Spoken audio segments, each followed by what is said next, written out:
All right, so this is gonna be a quick video on how to remove your door card on the rear of a LS430. You want to get like a plastic pry tool and pry from this side. Pull this thing up like that because it has a clip on that side.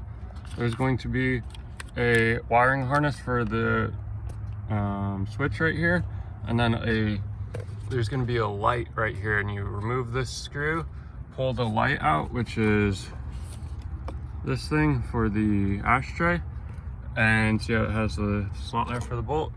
Put the bolt back in so you don't lose it. Set it off to the side. There's going to be a bolt in there. There's going to be a bolt. You remove this piece of plastic right behind the handle, pull it from right here, pull it back. There's going to be a screw right there. Put that to the side. There's going to be a screw up here. So there's going to be a screw right here, a screw right here, and then a screw right here. All right, so once you removed all the screws, you want to pull from the base and then pull up. So I don't know if you saw, you just pull this out at the base and then pull up. Try not to break anything.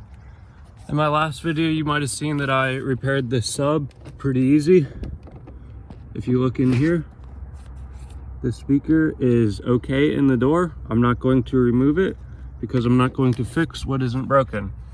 With that Simply Speakers kit, you can redo all the door speakers, and yeah.